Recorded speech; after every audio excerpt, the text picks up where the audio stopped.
Secretary Pompeo tweeted, he said, "We welcome long overdue news that Pastor Brunson has been moved from prison to house arrest in Turkey, but it's not enough. We have seen no credible evidence," he says, "against Mr. Brunson and call on Turkish authorities to resolve his case immediately in a transparent and fair manner."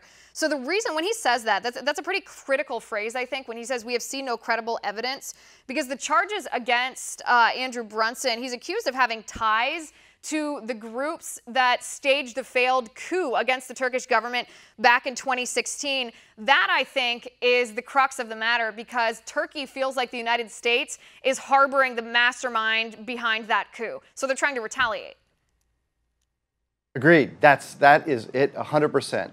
I call BS on what the Turks are saying on 3 levels.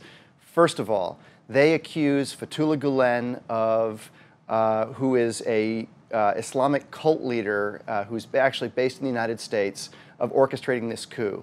Now, I've looked at this carefully, and in my estimation, there is evidence that members of this Islamic cult did participate in the coup. There's very little evidence that it was orchestrated by them. In fact, the evidence suggests instead that it was the Kemalists, those who want to keep a secular Turkey, who are the ones who orchestrated this coup.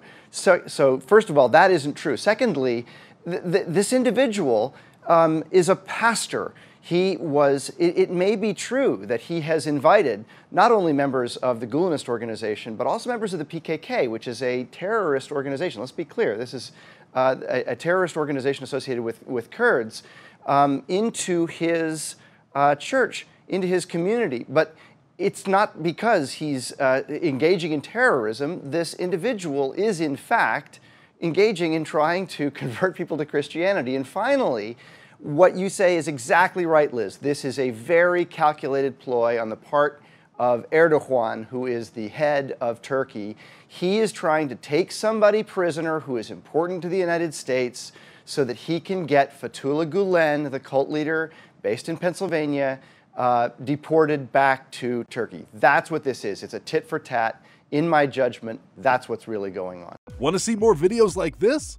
Click on the link below and subscribe to One American News on YouTube, and call your cable provider and kindly demand that One American News is added to your lineup. Call and subscribe today.